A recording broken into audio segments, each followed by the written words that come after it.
Good day, ladies and gentlemen, and welcome to the second episode of Operation Domination, where we are conquering the culture one step at a time. I am your humble captain, Cynical Lindsay, and with me, as always, is my first officer, Jenna P. Say hello, Jenna. Hello. And with Jenna and I, we have a special guest tonight. We have a lord. Monkey. Oh, I'm in the wrong place then. Sorry, I had to do it. So, joining us tonight is the Lord of Punishment. So I'm told. Say hello, Scribe. Hello, Scribe. Okay, so how is everyone today? Fine, good. My lobster was delicious. Lobster. Dang, I want a lobster roll now.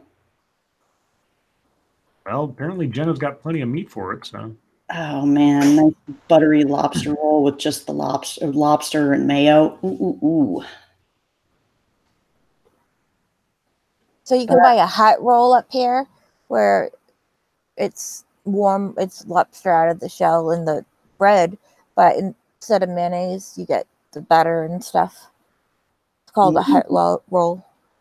My arteries are clogging just listening to this. Prospero's making fun of the way I say lobster.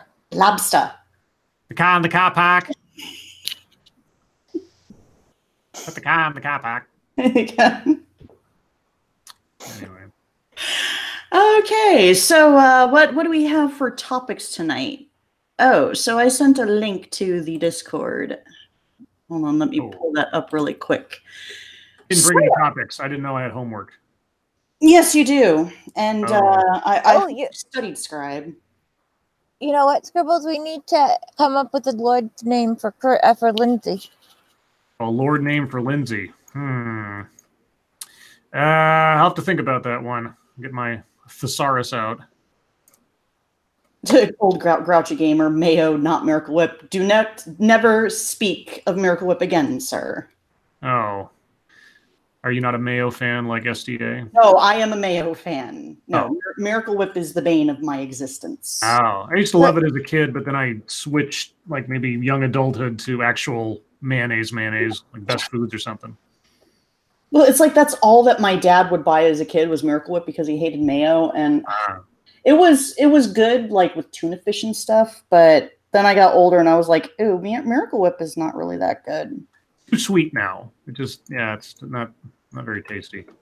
Yeah, and I would always bug him like, "Dad, can you buy me just a little jar of mayo? I'd be really happy." Lord of Plotting. I suppose that's a good title for me, Prospero. I actually find that sad that you would beg for mayo. Well, yeah, because my dad hated mayo, but he loved Miracle Whip. No, it's like I almost got into a fight with Dax on Twitter because he's like, "Hey, Miracle Whip's good," and I'm like, "That is like no, that's like the crust on Satan's ball sack. That is some nasty ass shit." Well, that's vivid. Ew. That's how disgusting it is to me. I suppose so. RJ, Lord of Hating Miracle Whip. Or right. your Twitter name is Love Mayonnaise. No, it's Miracle Whip Hater. Same difference. And I'll keep it there to trigger Monkey, because I remember how he got on Weibo about how she keeps changing her Twitter name. I'm like, okay, well, I'll just keep my Miracle Whip Hater so I can trigger you.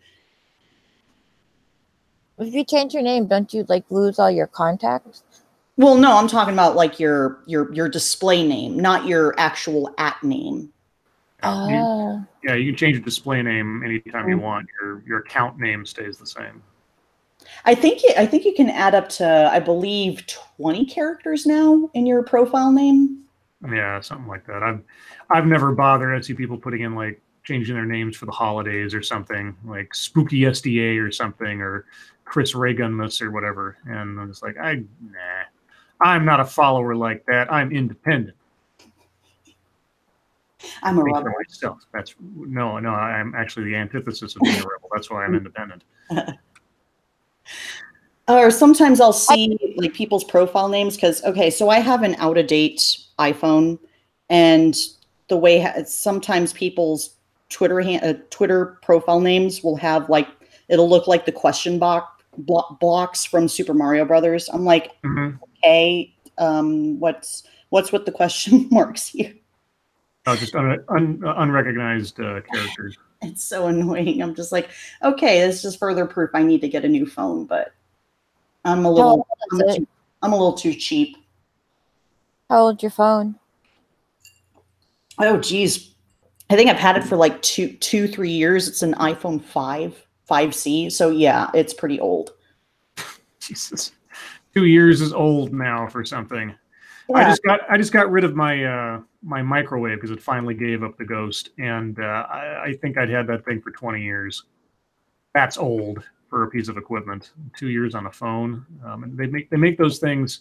You know, you ever hear the idea of planned obsolescence, where things are built to not last, so you're forced to buy a new thing all the time. Yeah, I think Henry Ford championed that whole concept, or at least was part of it. But yeah, I think planned obsolescence is probably one of the worst things to ever happen to Western civilization. Yeah, things are intentionally not built to last anymore. Whereas you can find antique dressers and things made by Shakers from 300 years ago or something that are still working fine. Oh man, that's a good point there, Scribe. It seems like things from the past are built better than the current stuff. I was gonna say his microwave lasted so long because it wasn't built in the. My great grandmother washing machine worked until about 2005, and she died in 1994. So. Was it a Whirlpool or a Maytag? It was a white one. It was a white one. Well, that clears it up. And it had a dryer on top because we live on the Cape, and oh, you had a stackable. What they call a stackable washer dryer? Yeah, well, my great grandparents had a stackable, and then my grandparents. My mom had a stackable washer and dryer, and that thing made the craziest noises. I kept thinking, this thing's going to explode eventually. My grandparents had a stackable washer and dryer, be two guys standing on each other's shoulders. My great grandfather was actually born in December of 1899. Wow. And he lived till December of 1999. He needed to hold on for like a month, and he would have made it 2 centuries. 1899 to 1999 is 1 century. 1899 to 2000 would have been 2 centuries. That would have been, well, he would have been living within 2 separate centuries, I suppose, technically. Yes. Okay, I thought you meant he was going to be that many years old. Like, well, you know. Oh yeah. He was going to turn 200 right after, right. You know. No, 1989, and then died at 100. So he needed to live for 30 days. Yeah. He could have, spanned 2 different centuries. My great grandfather actually went to MIT and is the one that laid out the groundwork for the T, or the subway, which other people call it, but the T in Boston. My great grandfather was the head engineer on the Red Line. Yeah, my grandfather worked for NASA. We know that he worked on Apollo 11 to some capacity. Oh, wow. But what he actually did, or what he was working on, even to the day he died, apparently was still classified in some fashion. So we never really found out exactly what he did. But I always asked him, I was like, did you ever see any UFOs? And he'd always look at me and say, I can't talk about that. I wonder if you can get, because technically being his, I wonder if now that things have changed so much with ships, and if you can get his information, what he did. Oh, I'm fine just having it be unknown and mystery. I'm fine with that. I don't need to know. My grandpa was a very, very good guy. Prospero said that her granddad was born in 1895, died in 1991. Hey, there you go. Wow. Hey, Zen. Live long and prosper. Yes. So what do you do on your show, as this is only the second episode? Or are you still figuring that out? We just basically just talk about just general stuff. I mean, I like to try to keep it to primarily entertainment stuff to kind of align with my channel, but I mean, I'm certainly open to any topic of discussion.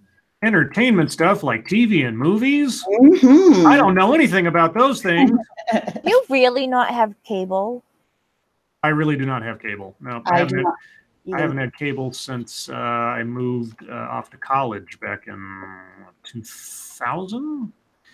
Like I left home, which had cable, and then it was whatever I could find on DVD and or find on the internet from then on. I haven't had cable since. I have cable like internet, but I don't have cable TV. Yeah.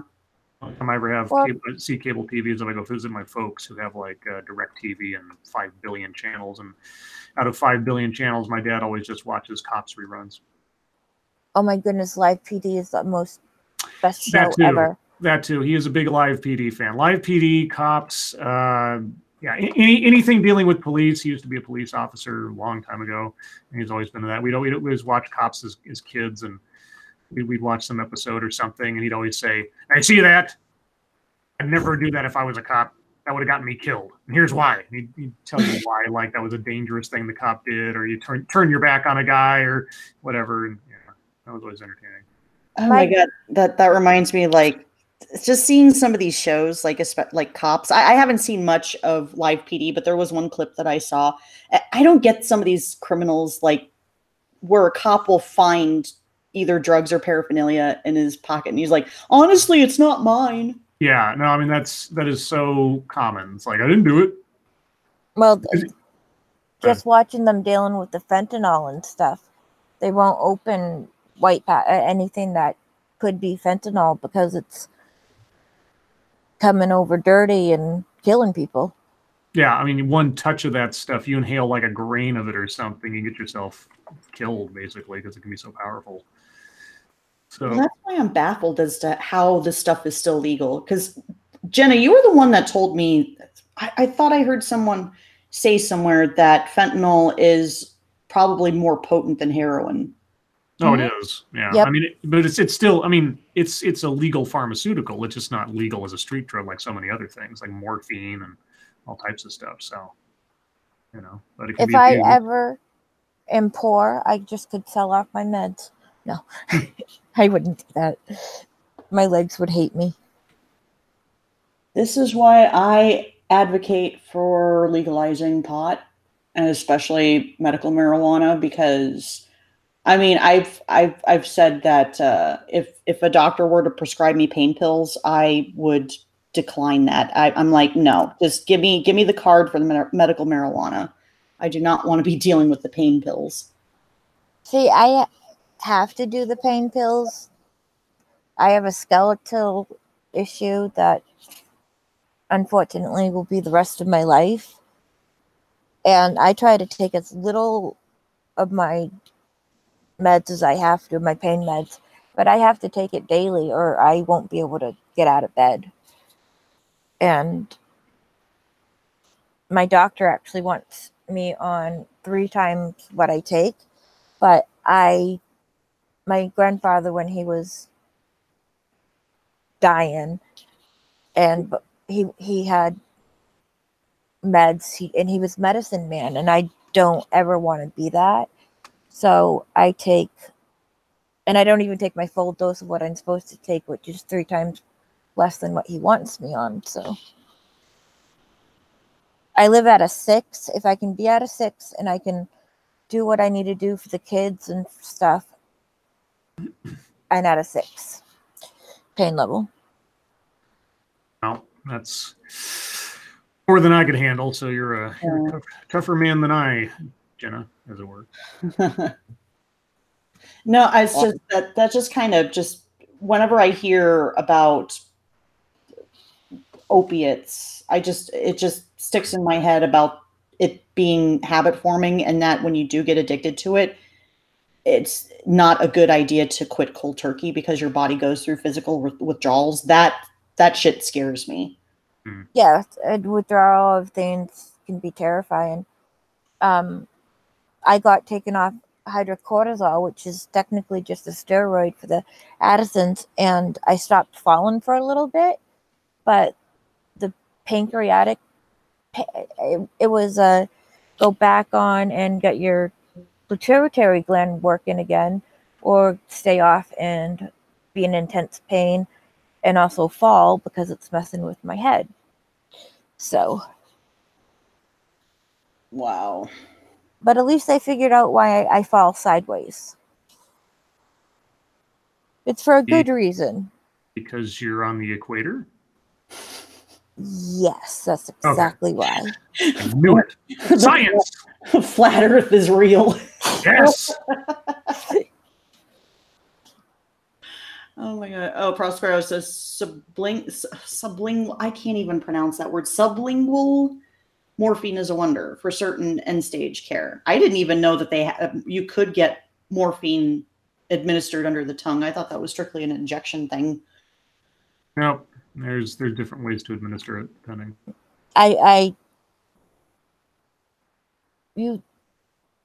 If you get a big old shot of morphine, you feel like you're gonna get sick for days. I take the pills. And I swear, Dr. Conan, I take my dose, not any less. Just in case he was on here. Who? My doctor. Oh, in case if your doctor was watching. I don't think you have to worry about your doctor watching. I know, but I don't want to have the, well, do you want to be in less pain argument? Because I'm not going to become my grandfather. Yes, I seriously doubt you'll become your grandfather. I think there's some laws of reality that kind of prevent that. All right, I don't want to become medicine person where I can't hold a conversation, or I can't, look somebody in the eye, or it's important to me that I worked very hard to get back to where I am. I'm not letting drugs take it away. Well, you don't need to be medicated to not be able to keep a conversation. I mean, just look at Satsu. That's not nice. Poor Satsu. Sassy. Well, that's maybe not nice. I'm just being factual. That's all. He's always the most quiet one. We always, like, Monkey and I just like talk right over him. He doesn't know what to say. He doesn't know anything about movies. Doesn't know anything about TV shows or bands that are actually good. That kind of stuff. He's gonna jump you. You better watch out. I know. He's real ferocious. I'm real. We're gonna have an Andy versus Tonka Saw. Oh Lord! Half the time, and I realize it's not always the case, but half the time, I always imagine that to some degree or other, half of these feuds are arranged, pre-planned, behind the scenes, sort of agreed upon. We're going to do this thing just for popularity or to make drama. Yeah, to make. Not everybody. I'm not saying that that's what's going on with Andy and Tonka. I think there's some genuine animosity going on there, but all the same, sometimes I wonder. Yeah, but man, it's to not show up to the match. That's pretty bad. And considering the fact that there was a ton of people that paid the money for the tickets and for the flight and the hotel, that is just that's. Yeah, well, if all the stories, and they are still just stories or allegations, are true, he's got some other problems beyond that legally coming up pretty quick. So, I do not envy him his position, whether he chickened out on that fight or not. The other stuff that's going on about him is sketchy as hell. Lawsuits.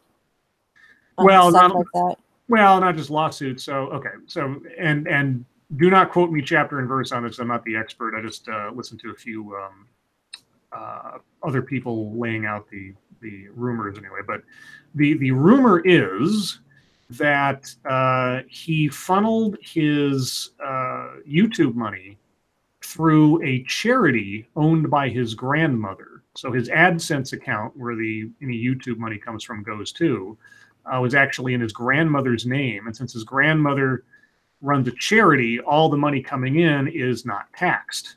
Oh, Jesus. And so since since he's earning the money and he's using his grandmother as a front, again, I want to stress this is all stuff I heard. I do not know this for a fact. Just speculation. Yeah, speculation, allegation, whatever. There's no official sources. Right. Yeah. So if he is in any way, shape, or form dodging taxes through his YouTube channel and how much money he's made, because the amount of money that Bloodsport's made over the course of time is, from what I hear, in the upwards of the high 5 figures or more, depending on how you look at it. So that's not an insignificant amount of money. And if you do tax fraud, that's federal prison. That's big boy prison. That's big boy prison. That's you don't get there. Yeah, you don't get time off for a good behavior prison. So anyway, that's maybe somebody was nice when Martha Stewart was in prison for that. For knitted her a sweater. Maybe someone will do that for him. Bake some cookies. Oh, that is bad. Oh. But it makes me wonder if there's the possibility that Tonka could get sued, like, because I can't imagine. There's got to be something in his contract somewhere where they can go after him. Well, I mean, yeah, they can show a loss of funds because of the pay-per-view stuff getting canceled and the refunded tickets and everything else. So they can prove he caused them financial damages through his whatever the hell he was doing. So conceivably they could sue him. And I guess the estimate was that at least in part he cost them something like $6,000 or more, depending on how you look at it. So. Yeah, I mean he's potentially liable for a lot of things right now, depending on who decides to do what. Well, plus, there were real wrestlers on after him, those, right, or whatever this was supposed to be. They were the pre-show. Yeah, they were just one item on the card, but they were a big one because it was this sort of big internet fight thing. And I don't know all the particulars. There are other people who know much more about it than I do. But yeah, they weren't the only part of the show, but they were a significant part of the advertising for the show. Vortex says breach of contract through negligence. Yeah. I wondered, like, Chaos Eve went and stuff. I'd be like, refund. Yeah, I would have gone to the event if it wasn't so far away from where I live. I had no interest in it, didn't know what was happening except what the guys were talking about on Lords of the Night. And I was thinking, did anyone find Chris? He's still missing. Oh, yeah. Really? No, I don't think I think he's off doing, he used to be a drug and plus a counselor, plus somebody that worked with people in my situation learning how to PT, OT and stuff. So I actually think he went back to that, but don't quote me on that either. RJ says Andre the Giant would fuck around with Tonka. I'm like, Andre the Giant would fuck around with everybody. He would have sat on Tonka. Just like that'd be the match. It'd be like, anyway. Inconceivable. He would have just broken his neck with just one crack. With those big hands that he had. At my cousin's wedding, the priest literally went marriage, however they've done, and marriage. Love, true love. It's what brings us together today. My cousin didn't know anything about the Princess Bride, and we're trying not to laugh at the wedding. And oh my goodness, it was so funny, but so horrible. We got to the car, And even my parents got it. So, but we were all just laughing. And then we were laughing at Caitlin because Caitlin had no idea that her priest sounded like Princess Bride priest guy. God, that just makes me sad that nobody would know about The Princess Bride. That movie was my childhood. Yeah, it's like when anybody says, "What's the Hunt for Red October?" No. Oh my God, I've never seen The Hunt for Red October, but you need to. Best movie ever made. Well, no, Princess Bride is the best movie ever made, but it's a really good babe. Yes, it's conceivable, Zen.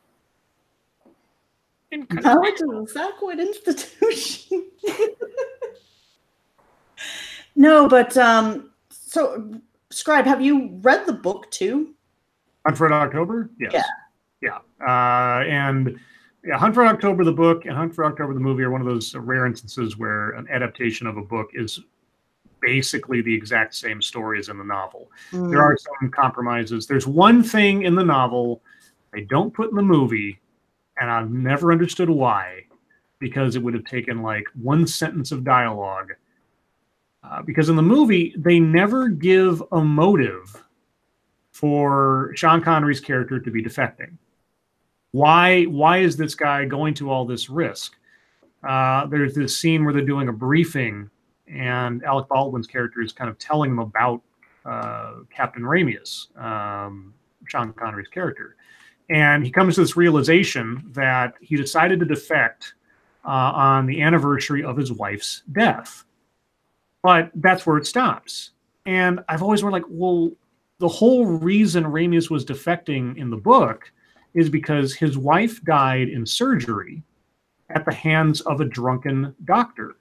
But the doctor got away with it because he was the son of a member of the Politburo. So the reason he was defecting and the reason he was stealing the ship from the Russians was to get payback for his wife's death going unpunished.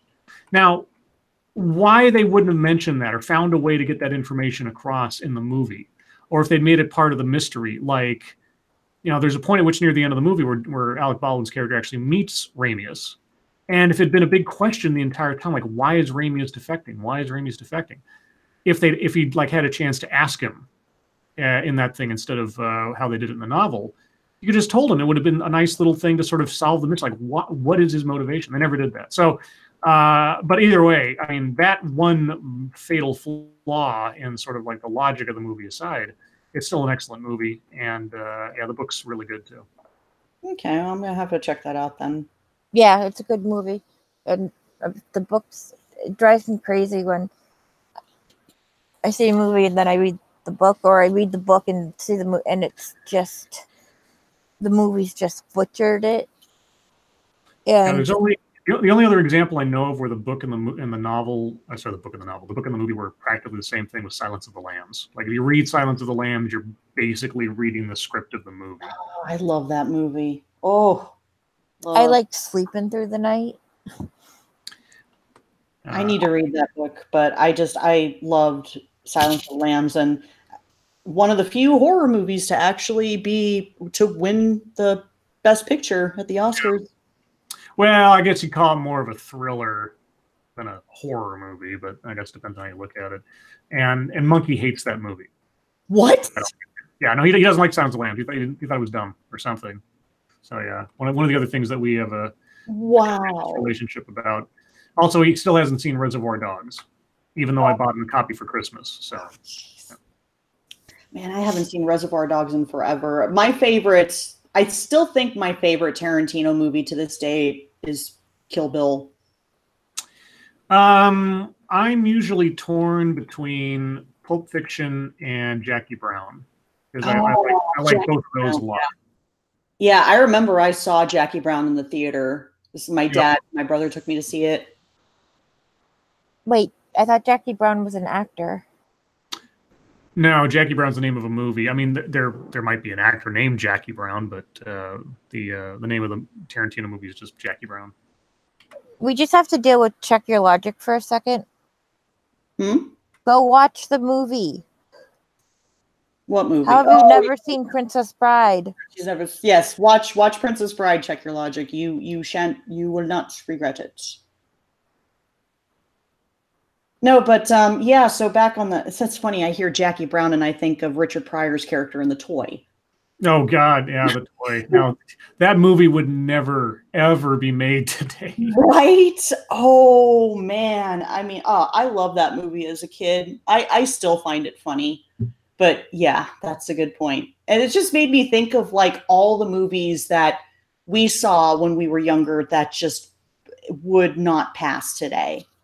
Either would not pass or they would be so rewritten and reshaped that they'd be practically unrecognizable. Yeah.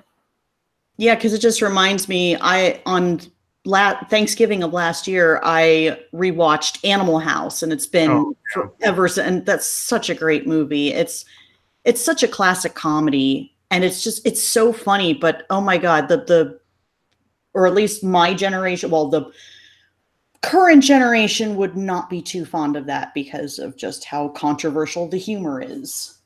Animal House, Revenge of the Nerds, Real Genius. I mean, Top Secret, Weird Science. All these classic movies, and we've already seen stories where people are looking back and just finding all the problematic things about these movies, like 16 Candles with the stereotypes and the blah blah blah blah. It's like, you guys don't know what you're talking about. And for crying out loud, they're old movies. You know what they show? They show times have changed. That doesn't make the movie somehow now evil or something because times have changed. Oh, right. Or how you have the Asian stereotype of long duck dawn. Right. Yeah. And then I think I saw somebody wrote an article for the New York Post talking about how problematic the movie was because the popular chick was drunk and Farmer Ted ended up sleeping with her.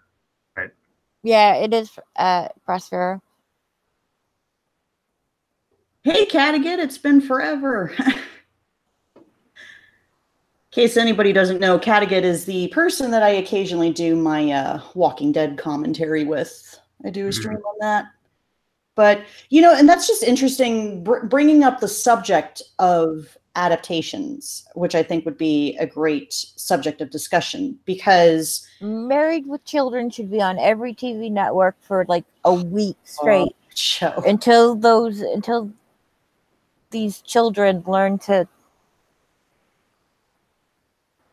get over their fifis. Mm-hmm. My dad was a lot like, my dad was a lot like Al Bundy when we were kids. It's kind of funny because my sister says to my dad, "Oh, you remind me so much of Al Bundy." Check your logic, said Caddyshack. I have not seen that one. You haven't seen Have you gone to the movie theater? I've seen bits and pieces of it. The only thing I'm familiar with it is the Baby Ruth in the swimming pool prank. What was the other one? Meatballs. Meatballs would never be made today. Yeah. No. Yeah, Spaceballs either, actually.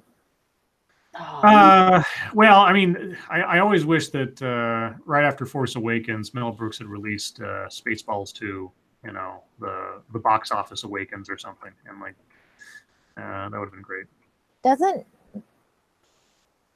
One director and actor doesn't do sequels, refuses to do any sequels. I'm sure there are some. I don't know off the top of my head. I'm trying to remember who it is, and for the life of me, I can't remember. It's probably Kubrick. I don't think he's... No, you might be right on that, because I don't think he's done a sequel to any of his movies. Well, I mean, he's dead now, but no, he never made a sequel. Yeah. And I think it seemed like, and I'm sure there are Kubrick historians in the chat probably know better than I do, but it always seemed like he was trying to do one epic movie for every genre. So like 2001 Space Odyssey was his science fiction movie, and Shining was his horror movie, and I guess Eyes Wide Shut was his, I don't know, sex thriller or something. I don't know, sex comedy. I don't know. Sex comedy. I saw that movie in a Cameo for $1, and I asked for my money back. Oh, well. Oh man, I tried watching Eyes Wide Shut. I remember back when I was in my teens, and I ended up shutting it off. I think like 15 minutes in. Like, what is this weird shit? It is No. an odd movie. I'm thinking about all the movies like that I've watched, and you wouldn't believe how many of them are with my grandmother. You watched Eyes Wide Shut with your grandmother? All right. Oh, No, oh, oh! Brokeback Mountain oh with my God. grandmother in the theaters. Ah. This is what Jenna told us in our last stream, that she watched Brokeback Mother with her, or Mountain. Brokeback Mother. Why? Why would you do that? I would. Mother. We thought we were going to a different movie. Coming soon on Pornhub. Brokeback Mother. But Hashtag Brokeback Mother. it's bonding between, our it's granddaughter bonding, and all her right. grandmother. It's physical bonding. That's true. Yeah. It's funny because I've been telling my mom about that she needs to watch Game of Thrones, and I was just like, I should watch. Maybe that might not be a good idea to watch it with her, with some of the graphic sex scenes, especially if it involves incest. I've never seen a single episode of Game of Thrones. Oh, it's good. Me either, so. It's a really, I was kind of, because our best friend was trying to pressure us into watching the show, like, oh my God, you've got to watch Game of Thrones. And I was just kind of turned off by the end. But everybody's watching it. But then I thought, oh, what the hey? It is a really good show. It's probably one of the only good shows on right now. Hey, let me tell you, Vampire and Doc McStuffins Toy Hospital, they're great shows. I've never heard of those. That they're for preschool age. Oh. It's my life, Oh, little kid. Peppa the Pig, who I personally would like to put onto a spit and cook. Peppa Pig? Yes. Peppa Pig? But she likes jumping in muddy puddles. I don't care. I want her to go away. My God, you have no heart. Oh, Prospero says, Strangelove was his masterpiece, Clockwork Orange was his psychological nightmare, and Barry Lyndon was his blast of sewage onto a screen. Yeah, Barry Lyndon was a weird one. I like, actually, one of my other favorites of Kubrick is probably Paths of Glory with Kirk Douglas. I mean, even, it's just black and white World War I movie drama. It's great, and not one that people talk about too much, but it's great. Well, and that's one of his earlier films, isn't it? Oh yeah, no, that's when this is like pre-Spartacus. Yeah, that's when Kirk Douglas was like a teenager practically in relative terms. So yeah.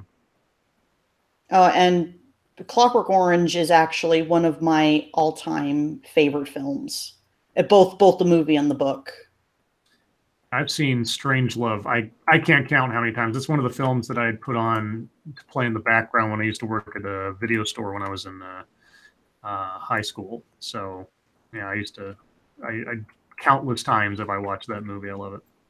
Oh man, that's one movie that I need to sit down and watch, but I need to watch a lot of the classic films. It's like my husband is a huge Hitchcock fan. But he's kind of been getting me into watching some of his stuff.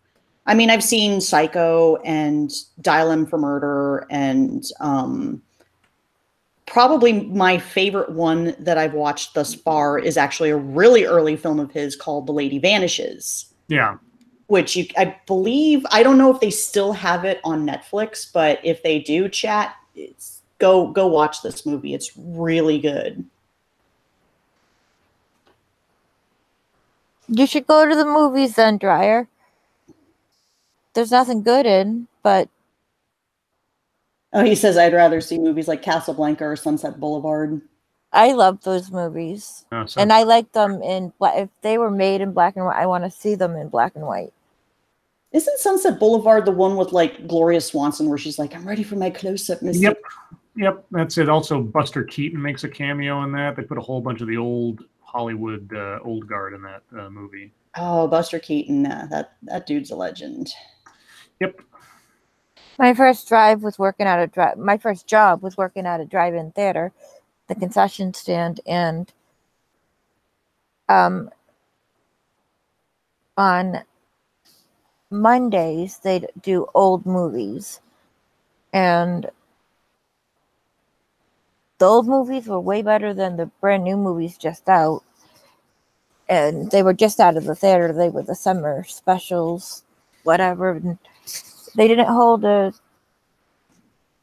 candle to the movies that they were showing on Monday, the old-fashioned Casablanca, stuff like that. Well, that's what I'm talking about. Like back then, things were built to last. You had people who were actual, like, true artists, and people who took their time planning, and acting was an art. Yeah, they didn't. They weren't trying to rush it out to make sure they got whatever they got the holiday season or the summer season. Well, I don't know about. I mean, don't get me wrong. A lot of studios rushed things out to make sure they had stuff out there, but there was less of a distance between. A lot of movie stars and everything else came from places like stage acting or radio acting and things like that, where they had a pedigree of how you could emote, how you could get things across to an audience. You had that sort of grounding.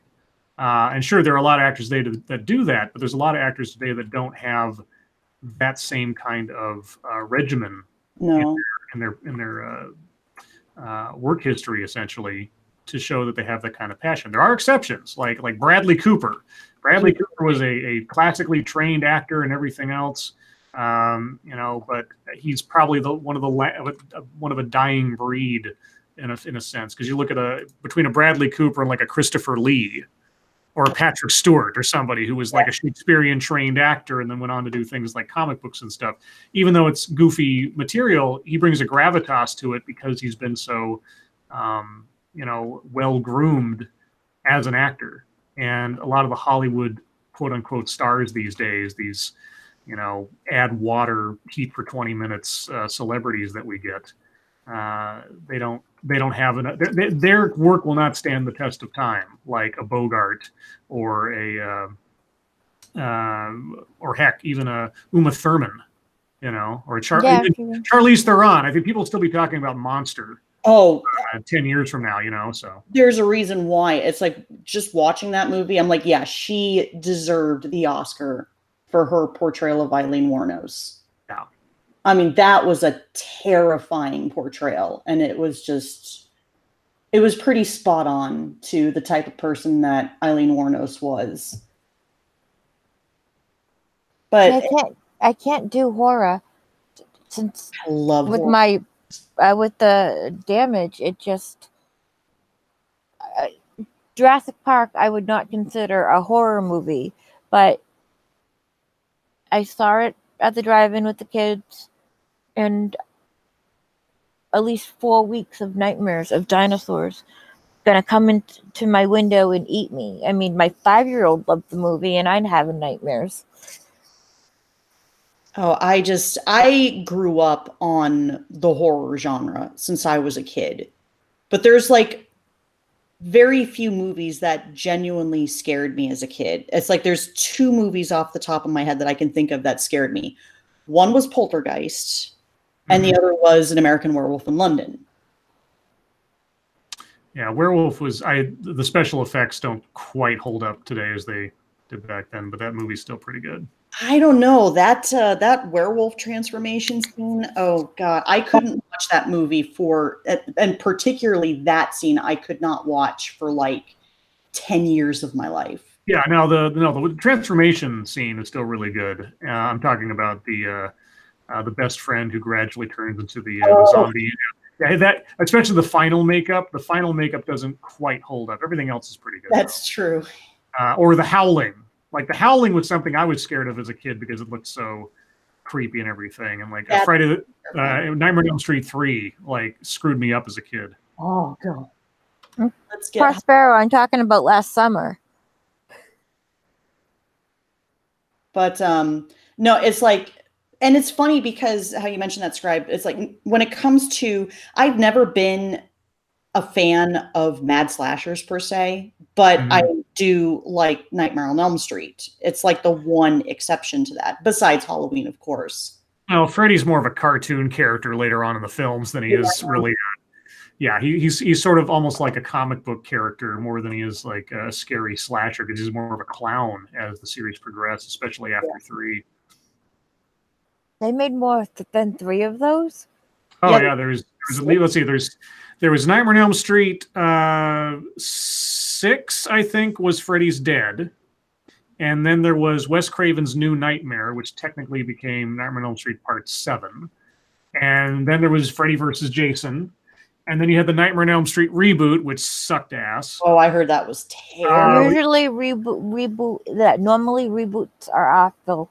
Not worth it. There have been a few really good ones. There's exceptions. One would obviously be John Carpenter's The Thing. And the other one, I also thought that Tom Savini's 1990s version of Night of the Living Dead was really good too. I would see, and this is a distinction I've had maybe not arguments, but discussions with before. I think reboot is more applicable to something where it's an established franchise, and remake is where you got a one-off. So like John Carpenter's The Thing is a remake because there wasn't like a franchise, at least not at the time. Whereas Nightmare on Elm Street would be a reboot because they're starting over a whole continuity. Except that then they made the Thing prequel, which sucked so bad. I've heard that was pretty bad. Oh, it was so. I mean, aside from the fact that they took all of the practical effect work they did and overrode it with CGI because they thought it looked too fake, quote unquote. Even though if you see the behind the scenes stuff, it looked really good by itself. That movie had so many problems. They had too many characters. There's no sense of camaraderie. You didn't know the names of anybody because they came and went so quickly. You never had a chance to really care about any of the people. Like, would they live? Would they die? Plus the fact that after you've seen John Carpenter's The Thing, you already know what the mystery is. The only question at that point is who's going to turn into a monster next. And then the logic of the monster in that movie didn't work. It revealed itself in places it had no reason to. It's like, I want to get off the island or whatever. I want to escape. So I'm going to start transforming in front of someone who has no idea I am what I am, etc. Whereas the John Carpenter version, they didn't show people getting taken over. Yeah, at least not in the beginning. I mean, there were a couple spots like that was the whole thing. You didn't know who the bad guy was, and that was the drama. It was a very sort of 10 Little Indians thing going on. So anyway, I could go on. A cover. Yeah. Prospero said a cover, like music cover, but a movie cover. Well, it's like that's a good point, because it seems like that the prequel kind of breaks canon from the original film, because that's exactly how the alien operated, is that it just kind of stayed in the shadows, and the only times it would reveal itself is when, it would be caught. Yeah, it had no other choice. Is that the thingy that came out of your stomach? No, that's Alien. No, because it's like the Thing. Yeah, you're talking to Alien, Jenna. So the Thing is basically this alien life form that imitates other things. It gets a hold of, in a sense, your DNA and makes a copy of itself. It's kind of like Invasion of the Body Snatchers. Yeah, except that the twist in John Carpenter's version was that once it basically duplicates you, it essentially absorbs you and then duplicates you. At the same time, though, it has some kind of weird genetic memory of every creature it has ever previously absorbed. And so if it gets caught out as being, discovered, it'll bust out into all these crazy alien, war form thing with all these tentacles and appendages and claws and things. Yeah. It's not a movie you would want to watch, Jenna. You would not want to watch this movie. You don't like horror movies, you definitely don't want to watch this movie. It's a very, very tense movie. But the real thing to it is the drama of not knowing who the bad guy is. It's the tension of somebody among us is not who they seem. Mm-hmm. Everybody, whatever this thing is, it creates an absolutely perfect copy of another person. So you can't tell. They talk like them. They have their memories, everything else. So how do you know? And there was a question, if you watch the behind the scenes stuff on that, apparently the actors, and there's the other thing too, the actors had like 2 or 3 weeks or something of rehearsal before they even started filming. So the actors were able to establish in real life a kind of camaraderie like their characters had. And one of the things they got up to talking while they were going over their lines and everything is, do you think one of the guys who's a thing knows that he's a thing? Mm-hmm. It was a very existential question. Like, would you, like, if you're a perfect copy, would you know that you're not you until the absolute last minute? It's very, very existential. Very interesting. See, if you could do that as a mystery without scaring the tar out of me, I'd watch that because I like mysteries. But horror movies are. There've been attempts at it. Like there was an episode of X-Files that was basically just a ripoff of The Thing, except that instead of a big alien monster taking you over, it was like these little parasitic worm things that went into your brain, and so nobody knew who was infected with it and was going to become the villain. It's a much sort of cheaper special effect answer to doing that story. But yeah, things like that, or Invasion of the Body Snatchers, which I like a lot better. The 56 version of Invasion of the Body Snatchers is one of my other favorite movies. The 79 remake was really good for several reasons, especially the ending. Although, man, those hairstyles and those clothing fashions do not age well. Oh, man. You watch the 56 version, and, everybody's kind of in suits and dresses, looks very Americana. You watch that 79 version or 78 version or whatever, and, it is so disco. It is so disco and mod. And it's just like, and Leonard Nimoy's haircut in that movie. Like, oh, God, why? See, and I haven't seen the original Invasion of the Body Snatchers, but I did enjoy the remake of it. There have been several remakes. There's the 56 Invasion of the Body Snatchers, the original, based on Jack Finney's novella, essentially. Then you have the 70, I think it was 79, it might have been 78, with Donald Sutherland, Leonard Nimoy. Then you had a 1993 version that was just called Body Snatchers, which starred Gabrielle Anwar, I think it was. I could be off on it, or Gabrielle something, and one of the Tilly sisters. I think it was Meg Tilly. And then you had, like with every iteration of this movie, they take off like a word from the title. So like first one was Invasion of the Body Snatchers. Second one was also thankfully Invasion of the Body Snatchers. Then it was just Body Snatchers. And then it was a 2000 and I want to say 3 or 4 version called just Invasion, starring Nicole Kidman and Daniel Craig before he was Bond. And that movie was so bad. So bad. I mean, it was essentially just a gender swap of the original movie where they took the Dr. Miles Burnell, the male individual, and turned it into, I forget what her name was, but anyway, Nicole Kidman played the doctor. And so they laid out the plot basically the same, but they executed it so poorly.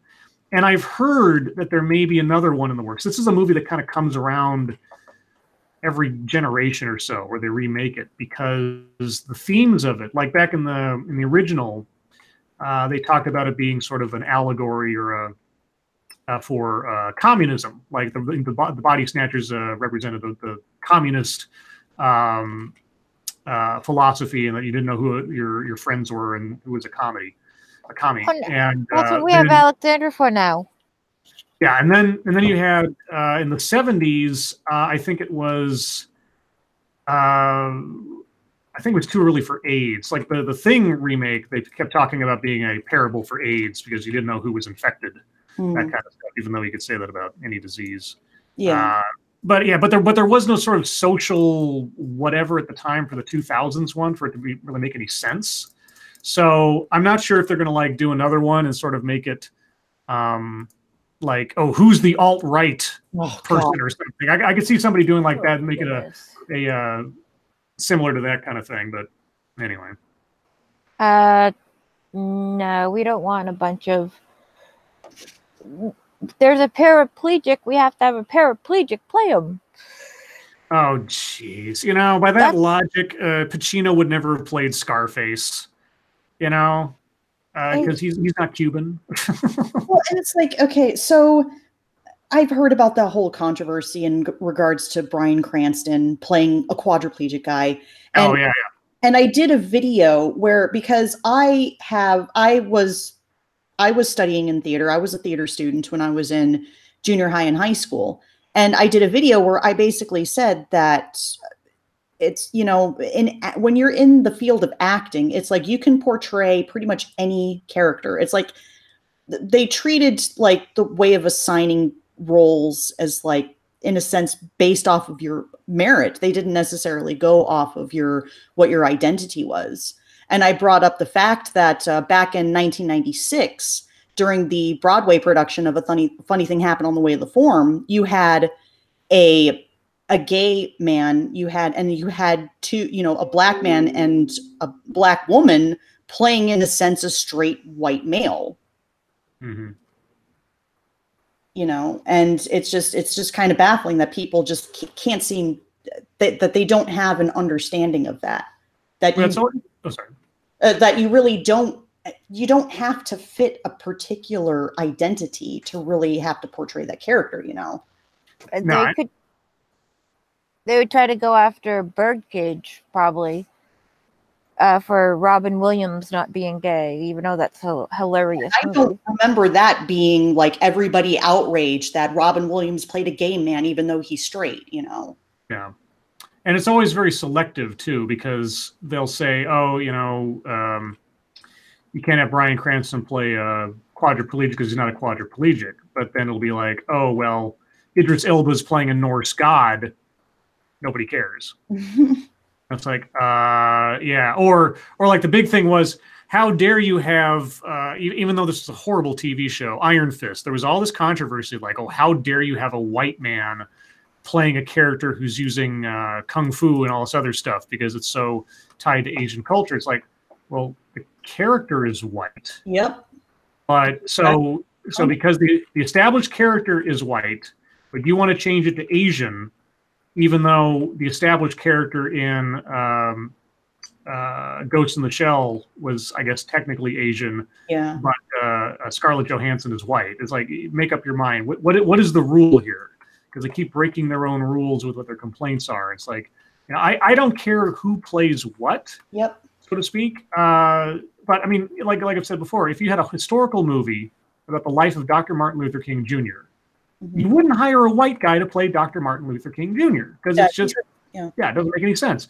Now, if you want to have, Lin-Manuel Miranda playing Hamilton, I don't care, stage play and everything else. I mean, Orson Welles did an entire production of Macbeth, but set it in African jungle and tribes and things. So it was all black actors playing all the parts of Macbeth.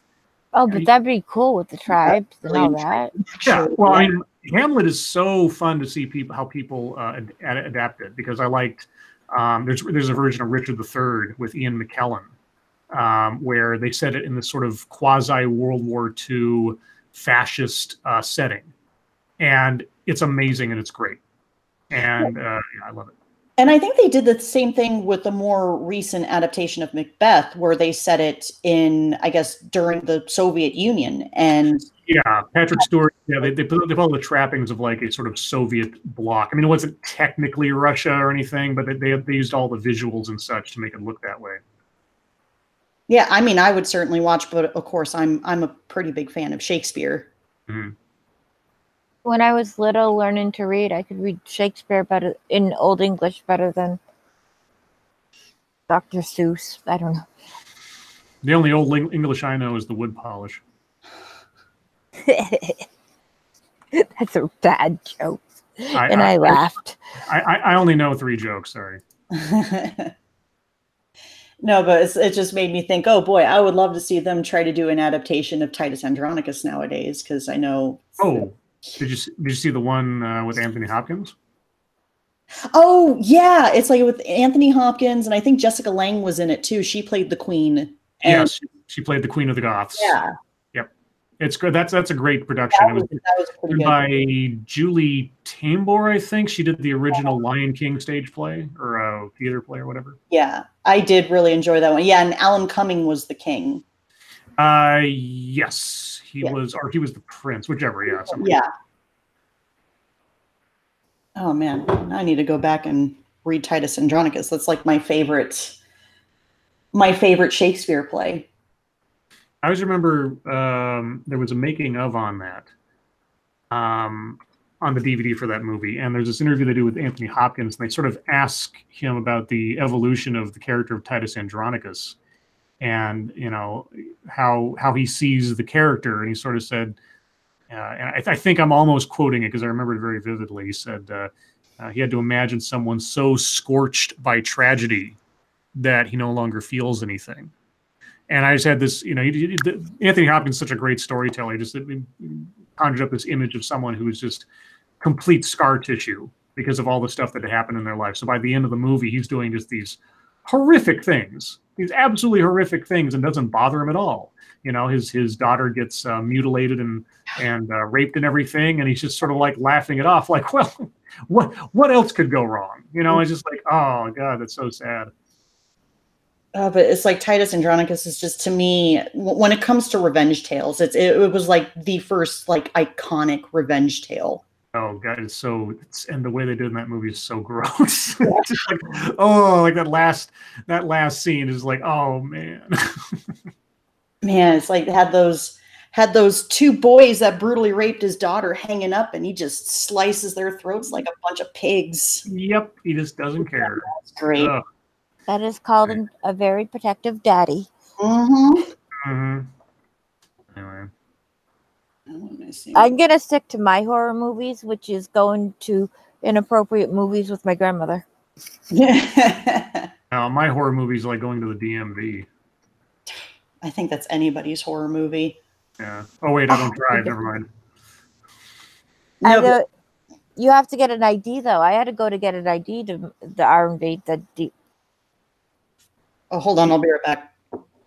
I have my driver. I mean, I did eventually get my driver's license basically just to have it. Before that, I had a just your standard like state identification card or whatever to have a photo ID. Yeah. But I just one day I just decided, I've gone this long, and it's one of the few things I have left to do to sort of be an adult, is at least have my driver's license. So I took 2 weeks off from work. Signed up for driving lessons, did nothing but drive practice and tests and everything for 2 weeks. And then when I got my license, and never got around to actually getting a car or driving otherwise. But you can. I actually in a pinch, I probably could. I'd probably be still pretty rusty, but I could, yeah. I had my license, but I won't ever get my license again. Yeah. Not because I'm not allowed to. Technically, my doctors would sign off on it, even with me falling and blacking out. But with the blacking out, I could never do to somebody what was done to me. Sure. And I can't risk hurting somebody. Yeah. I don't want anyone to ever have to do this. Yeah, understandable. And so I had to go for my ID, though, and I live in Massachusetts, so of course it was 7 hours for an ID. I wasn't even getting a license. I wish some drivers would have the self-awareness that you do, that they shouldn't be out on the road, because, man, it is not safe being a pedestrian in a age of cell phones and all these other bullshit, smartphones and everything. Oh god, yeah.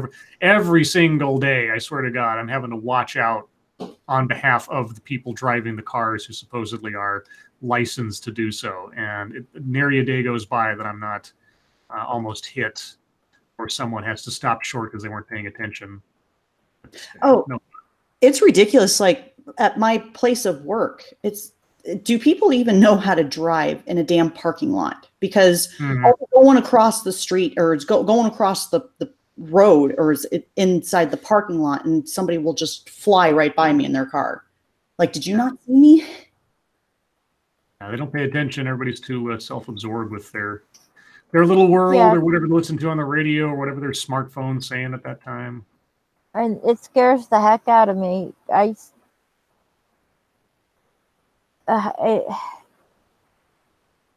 People need to understand that it hurts. Mm-hmm. Don't run people over. Don't hit other cars. Pay attention.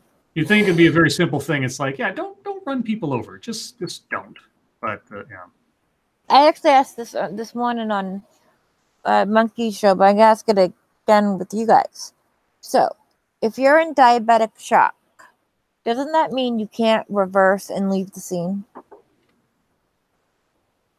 Oh, if you go into diabetic shock, wouldn't you just pass out behind the wheel of your car? Yeah. After you hit a person, you can't back up and leave the scene. I don't know how diabetic shock works exactly. I don't know if it also causes you to sort of like sleepwalk or like lose, like is it the equivalent of being blackout drunk where you can still function in some way but just don't remember it or something?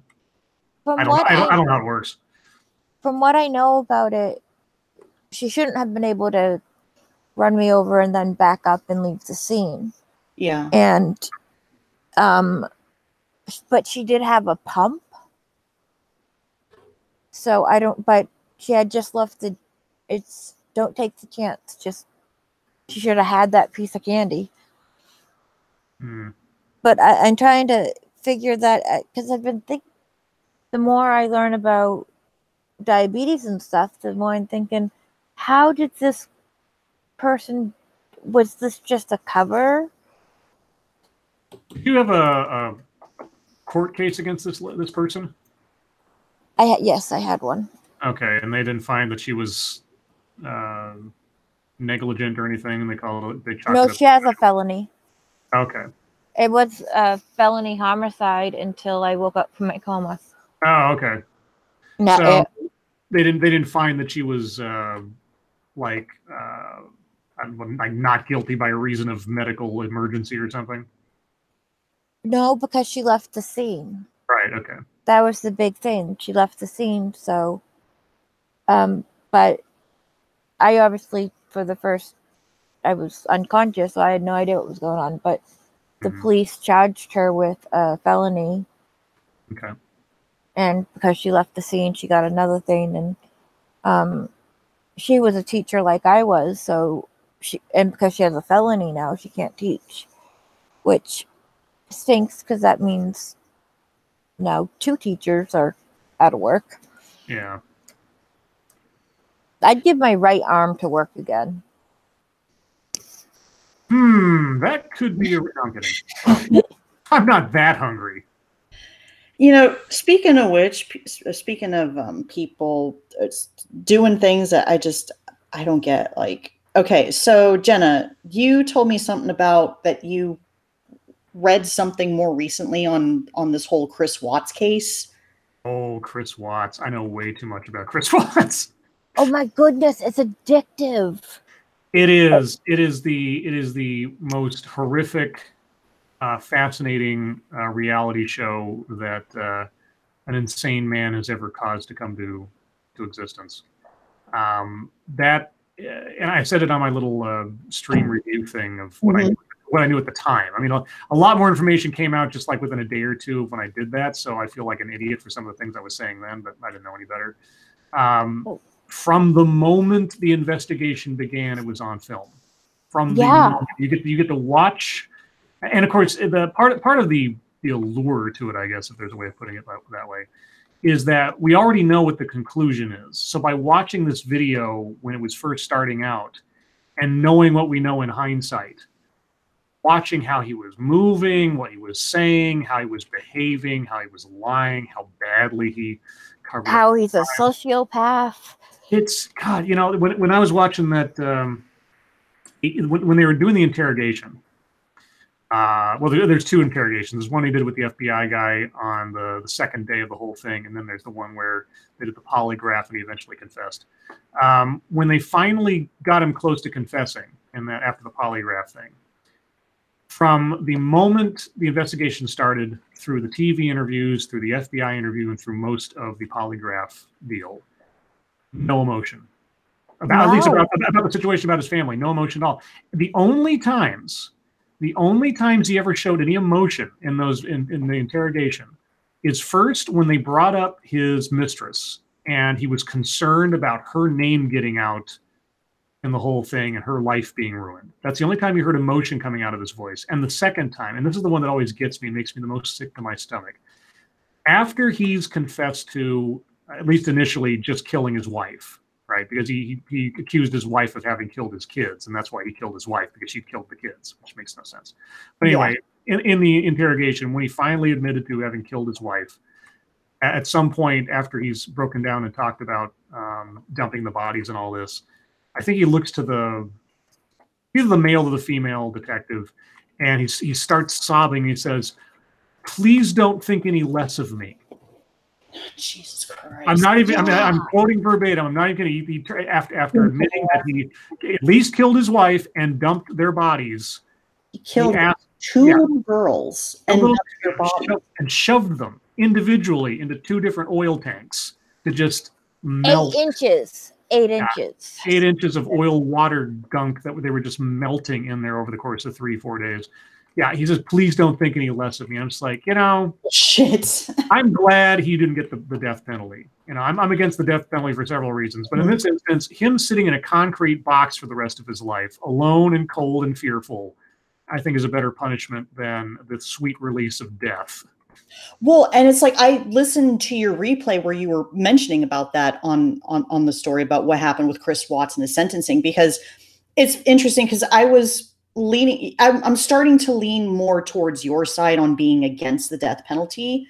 But it's like a part of me is like thinking, oh God, I just want to see that dude just suffer the worst, But then you brought up a good point where you said that, well, it's like he's going to be confined to himself the rest of his life, and he has to live with himself with no access to his cell phone or anything like that. I know, no access to his cell phone. And I always, and the other cynical part of me was always saying, man, that lady must have had some bomb pussy.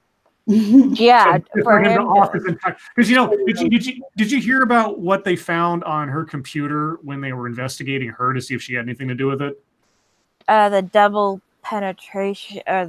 Yeah, she was searching she was doing searching on how to do anal sex for the first time, and this was just shortly before the whole murder thing happened. So I'm thinking, wow, he had a piece of that ass, and he was like, okay, I'm done. My whole life's changed now. I got to kill my family to make sure oh my God, what a nutbag. Well, and it's like I saw the more recent story. I guess I saw that the mistress had to file a restraining order or something like that, or had to go into witness protection or something. No, she is the most dramatic little ditz brain ever. She was worried about the pictures getting out. Well, you know what? And this man was not smart enough to do any of this by himself. Yeah. See, I have a hard time thinking that anybody else helped him. I really do. And now whether or not she said anything directly or could be interpreted as encouraging him to quote unquote get rid of his wife or get out of his marriage, that's unknown, because she did delete just about everything off of her phone from him between them afterwards. Although I'm pretty sure there's a way to capture that. All the evidence shows that he enacted all of this on his own. Whether or not there was any inspiration or encouragement on her part, hard to say. I would be surprised, because even though through the interviews that I listened for her, she sounded about as self-centered and narcissistic as Watts. Yeah, I, me. Yeah, I didn't get any sense that, and again, maybe she's just lying, but I didn't get any sense that she wanted him to murder his family. Or assisted him in that regard. They've got his timeline down pretty pat with the GPS from his truck and the video from the neighbor that, at 5 in the morning or whatever, he loaded the bodies, drove, because it's like something like an hour between where he started and where he dumped the bodies. So, and he was in contact with his coworkers at the time, and it's such a remote location. I would be surprised if he had any way or any time to get it accomplished or need one for what he did. Well, it's possible, but I don't think it's as likely. Did you see where he told his father? Mm-hmm. And his father's like, oh, well, that sucks. Yeah, his father's reaction was so subdued. I mean, there was one point where he like puts his head in his hand and is like, "Oh my god!" But otherwise, he's just a blank slate throughout the entire thing, practically. Like his son is telling him that he murdered his wife, and yeah, at least one of the kids, because she's pregnant. Right, exactly. And it's just, oh yeah, well.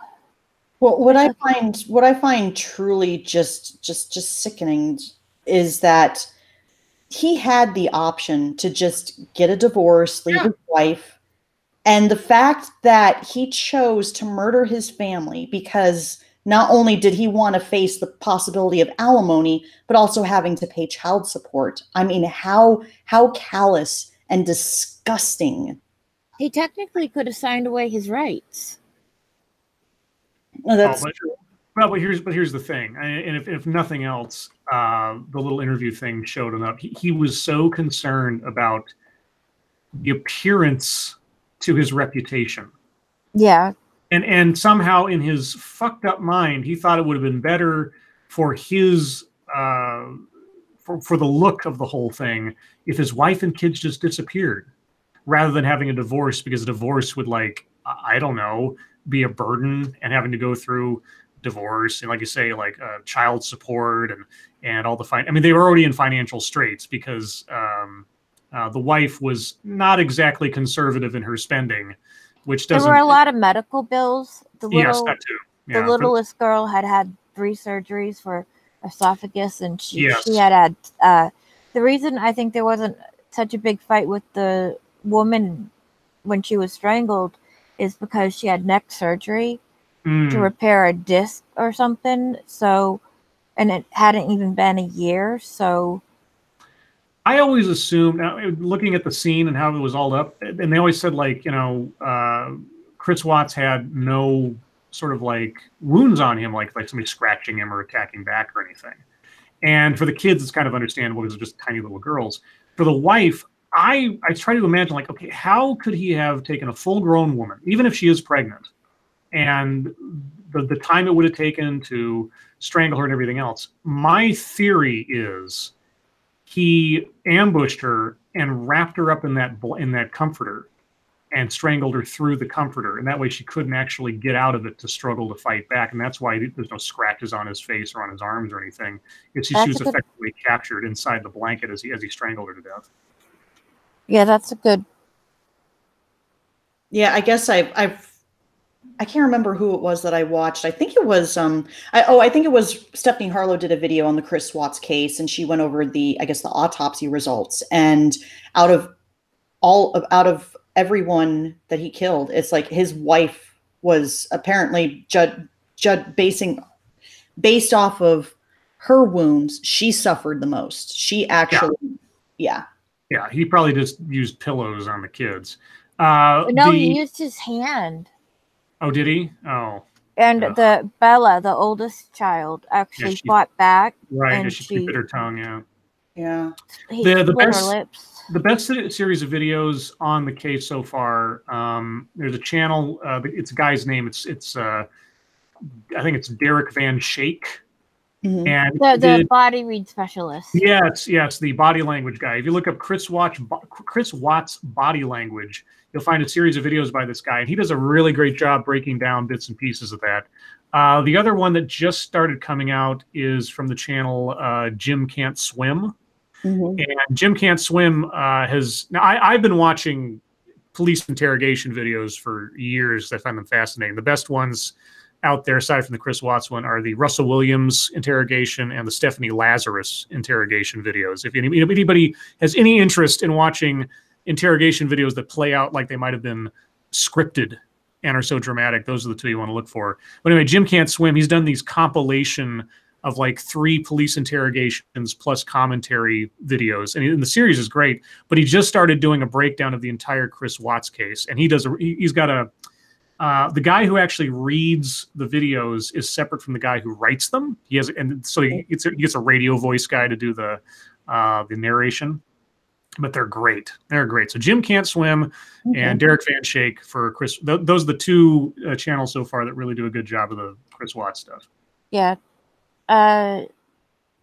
one of the channels that show all the different Facebooks and streams that the mom did for her work, and you see this family and you see the interact with the children and stuff, and it's like, okay, you get an attachment to these people who are dead but will live on forever because everything was recorded and preserve their memory. That's one of the things that makes this case so relatively unique, is just the amount of footage, and between the casual stuff that she was doing for her business and everything, and the documentation of their family and their personalities. It's a much easier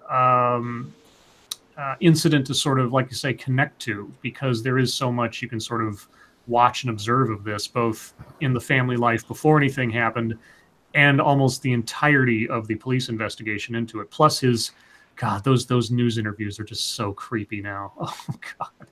Oh, when he gets the most emotion he shows in those interviews are about his freaking shirt. I know, that thing is like the guy, the interviewer guy says, "Hey, so you a Tar Heels fan?" He's like, "Oh yeah, I am." And that's like the first time he has any emotion on his face during the entire interview, talking about his missing tiny children and pregnant wife. And he's like, "I love these shirts." Like, oh my God. Yeah. What a dip. What a moron. I mean, but the other thing too is, I said this in the video, the other thing that makes this so unique is that he was literally the last person you would have expected to do anything like this. I mean, the enormity of the crimes, child murder, murder in general, destroying your family, killing a pregnant woman. Each of these individual acts by themselves are some of the most horrific crimes against another person that most civilized people can think of. And yet this guy had no criminal record. He never had any history of violence or of doing anything like this. He was just super duper undercover psychopath his entire life, until this one moment and this one mistress that he came across who was willing to give him anal. and then the whole world falls apart. Like, oh, Jesus. So yeah. All because he wanted to get that dick wet. or something else. But either way, it's just like, man, it's just crazy. And so yeah, it's kind of an addictive thing, because it is kind of like a reality show. I did have on my my live stream thing, I had one person criticize me. It wasn't me. No, well, you know, and I'm sure there are others too. A couple of people have. Is because I called the stream "Morbid Fascination," the Chris Watts case, and because I wanted to put up front, it's like, yeah, I find this fascinating because I have a morbid sensibility. This person took exception to my saying that I was fascinated by this, or I found it interesting because, you know, these people died. This isn't something to be either made fun of or turned into entertainment, et cetera, et cetera. But you weren't making fun of it. No, I wasn't making fun of it at all. I was just, you know, like I said at the beginning, I said, this is a morbid fascination of mine. You know, the mechanisms of evil, serial killers, all this stuff. I find it really interesting. And if you're going to, you know, indict me of all people for somehow glorifying serial killers, well, you might want to talk to CSI and Law and Order and Criminal Minds, and every TV show that has ever had a murder of the week or serial killer of the week. Whether you like it or not, the worst crimes we can commit remain some of the most fascinating things, because they are so alien to the majority of us. Yeah. Like, how do you shove your daughter into a crude oil? Yeah. Well, Pharaoh said we're careful. Well, it's like that. This person might as well just shit on everybody that dives into true crime stuff, because everybody that's into the true crime scene is very fascinated by. I mean, you have to admit, some of these cases are very intriguing. Yeah, Prospero. Prospero said that sociopaths are good at mimicking emotions, and he did, like, even with the story, you know, maybe did your wife do something, and the FBI agents weren't trying to, well, they were trying to get it out of him, and they were in a way helping, but trying to, they needed to know where they were. So did your wife can be a little pushy, maybe, and then the wife killed the babies. He decided to sort of adopt that theory in order to save himself some kind of somehow killing your pregnant wife is less of a problem than killing your kids, I suppose. But yeah, the detectives were only saying that stuff because they didn't care what story he was going to give, because they didn't trust him anyway. They just needed to find the bodies. They needed to find out where the kids were, because there's plenty of forensic evidence and everything else to convict the guy later, regardless of whatever fairy tale he's going to tell him. So. Well, and it's like for Prospero to say sociopaths are very good at mimicking emotion. It's like, it makes me think of people like Adam Rader, aka the BTK killer, or just recently the guy that was caught for being the Golden State Killer. Oh, Dennis Rader, you mean? Yeah, or I can't remember the guy's name. But it's like, it's crazy to think that these guys have gone for so many years doing what they did and not getting caught. Well, it goes straight back to the same thing that was such a plot point in John Carpenter's The Thing. You don't know who the villain is. And somebody like Chris Watts, who by all external observation was just your average suburban dad, taking care of his little kids and going to baseball games and all this other stuff. It's one of those things where you just can't help but wonder who could be capable of this around me in my own life. It's sort of like these stories of like serial killers and spree killers and stuff. It's sort of like reading stories of aliens from another planet, because for most of us, the concept of anything like that, or being able to do anything like that, or live with yourself doing anything like that, is so foreign that it's just interesting. We find interesting those things that we can't comprehend. That's what sort of drives us to explore in life about a lot of things. So human behavior is one of the most interesting things, because there's a world of different, but most of us don't, like you were saying, Scribe, most of us don't kill our spouses and then shove them down a tank. Yeah.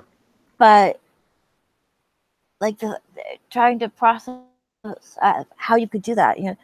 I have a 3-year-old, and I'm just thinking, no, how could you do that to your child? I mean, I think that's what I particularly find fascinating when it comes to true crime, is or even the study of cults and stuff, is just the psychological profile of these people. I just watched the thing on Jonestown.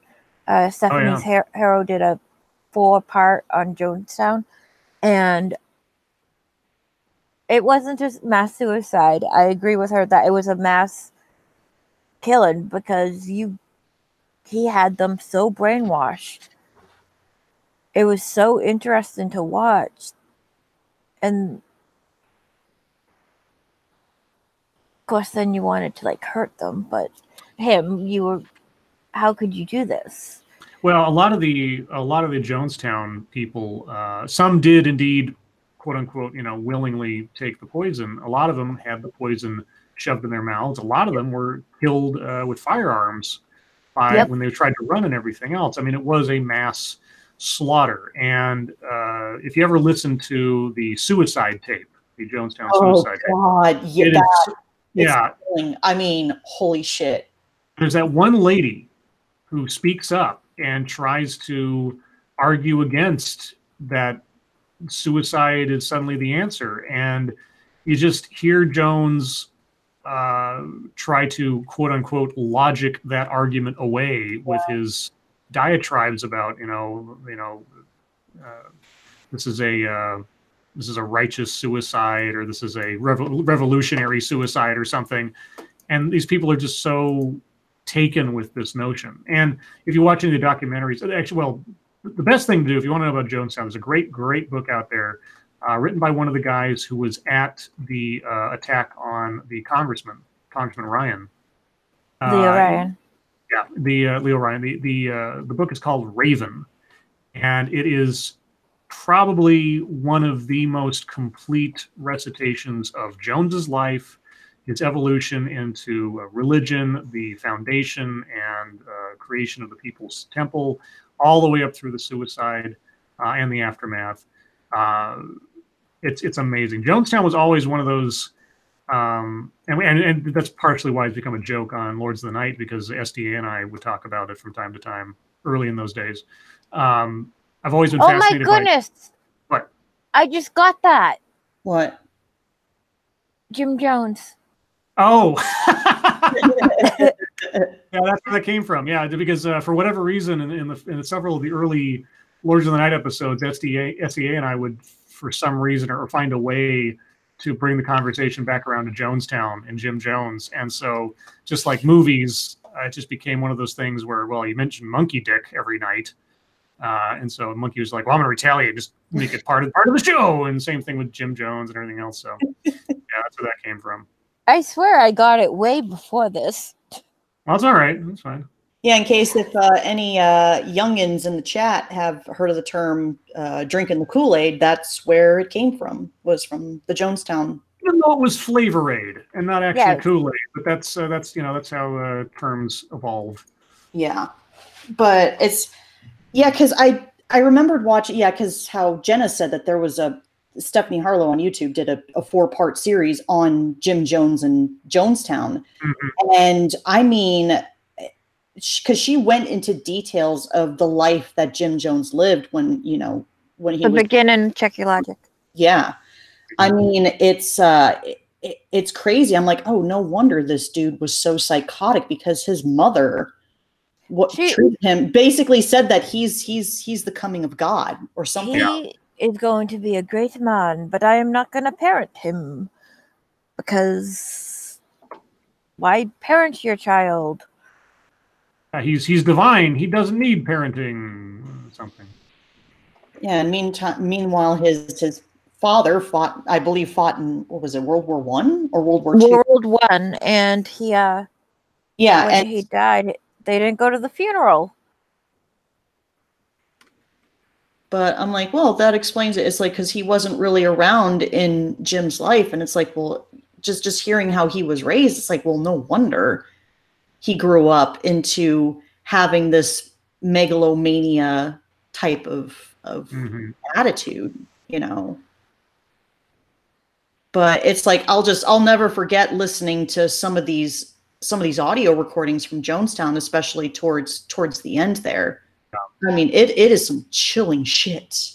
Yeah, there's this one.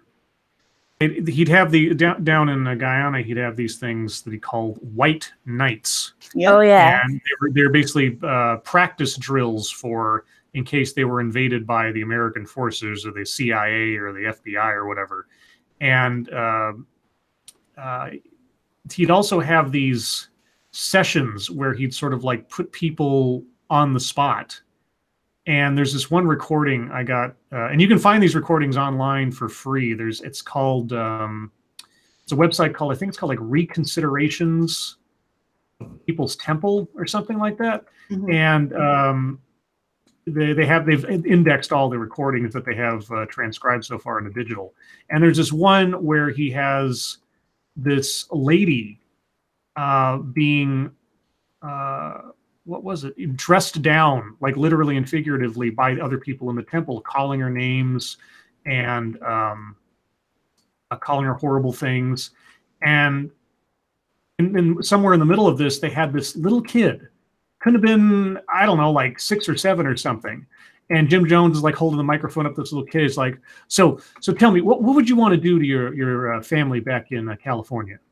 I want to chop off their heads and eat their eyeballs. And everybody starts laughing like it's the funniest thing ever. And Jim Jones has got this like kooky little Baloo laugh he starts doing. Oh my goodness, his laugh is creepy. That laugh was so bad. And he's got this little kid like saying these awful, awful things that little kids shouldn't say, even as jokes. It's just like, and you're encouraging this kid to say these horrible things about their family members and just how much they hate them and they want them to die and they want to like murder them. And technically they don't know them because they're in Ghana, and they're in the United States. Yeah, even if they have been separated from other parts of their family, it's just awful. So And anyway, the whole Jim Jones had this whole big room with AC, and everybody else was dying in the middle of the jungle. It's I don't get how he could have been that charismatic to get. Well, I mean, the short version is, as with most cults, you get drawn in on the promise that you're doing something good. You know, you're doing something that's beneficial, and it's the old tale of you put a frog in a pan of water, and you slowly turn up the heat. The frog doesn't notice the gradual increase in heat, and so the frog eventually dies boiling to death, not even moving because he's just sitting in a pan of water. Whereas if you turned up the heat real quick, he'd jump out. If you drag someone into an ideology by degrees, where every little step forward is justified by the previous one, and the previous one was a little bit more logical than the one after it, eventually you're just in the middle of madness, but you don't know how you got there because it was just such a natural evolution. That's how Jim Jones operated. That's how the Hale Bopp comic guys did it. That's how the Branch Davidians, any massive doomsday cult operates like that. That's creepy. Prospero said she was in college when it all happened. The Jim Jones mass murder. I know they call it a suicide, but when you get a needle in your back or you get your head blown off, that's not volunteering to take the Kool-Aid. And they had the children go first. Yep, little babies and little kids and everything. Yeah. I don't get.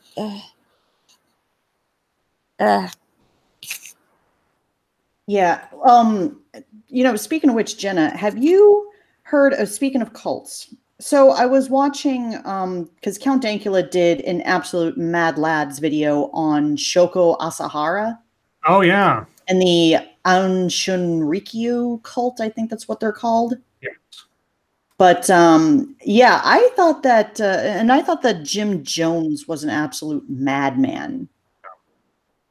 I mean, Jenna, just to give you an idea, it's like this guy had orchestrated a chemical attack in Tokyo sometime in the mid-90s. Yep. Sarin gas, I believe it was, something like that. Yeah, and I believe 50 people were killed, and I think like over 1,000 or something like that were injured. Yeah. But what really made that whole story really terrifying is the fact that with Jim Jones, he did it. He orchestrated this massive homicide, whatever you want to call it, on his own people. Meanwhile, you have a guy like Shoko Asahara who actually literally committed a terrorist attack against people that weren't even in the cults.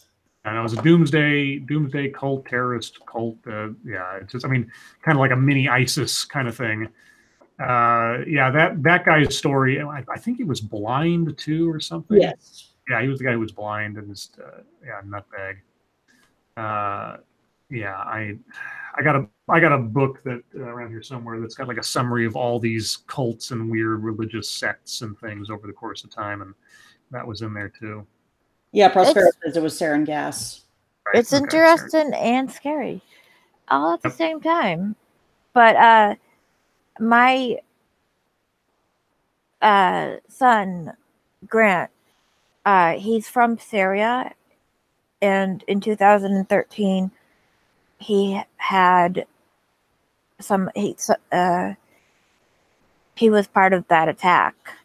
Oh. And when we got him, only a few months later,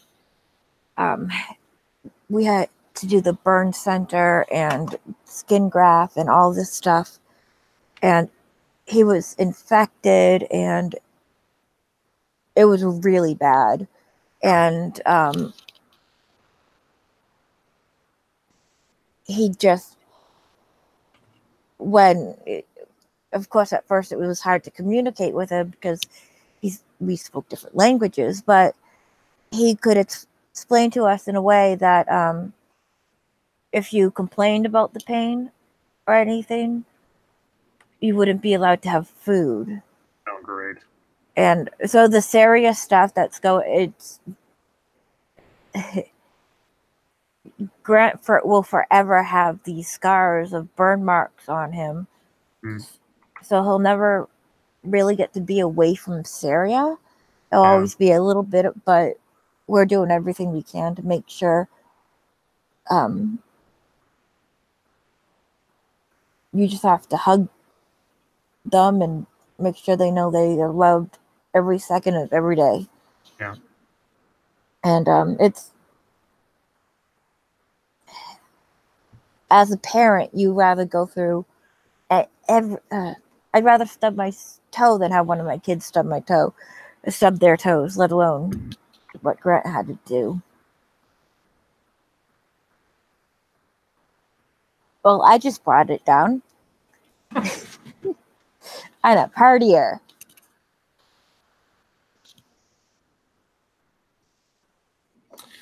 I was sending a comment. It's like our sergeant at arms, Nighthawk, is here. So I sent him the link. Oh, you got ranks for everybody? Is that how it works around here? You're the captain. You. Well, gosh, I'm number one. what's my rank? That's why I called Jenna number one. You're an ally. Well, no, whoa. No, no, not that terminology, please. Well, you can be Wolf, not Wolf. Wolf.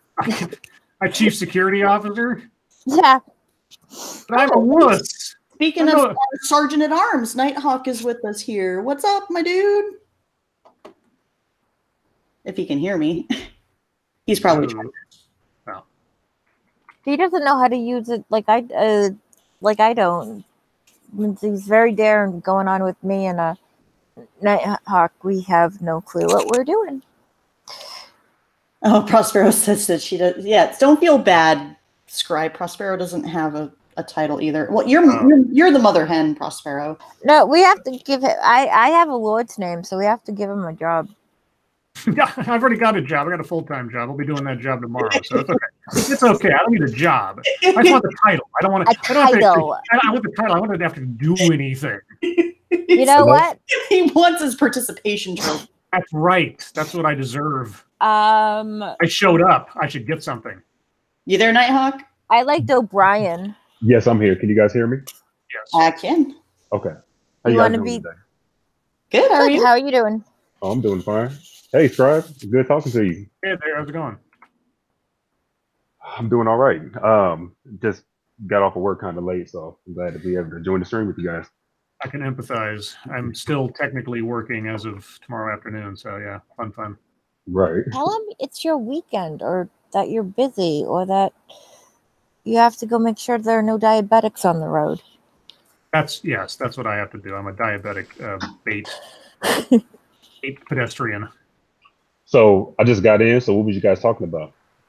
Oh, mass murder and horror movies and things. Oh, sounds great. Yeah, really uplifting stuff, right? Right. So, sorry. Go ahead. No, it's okay. I love listening to you talk. I like the way you talk. So I saw that you did the stream of, I guess it was The Punisher. Yes. I didn't get a chance to watch it. What was your thoughts on it?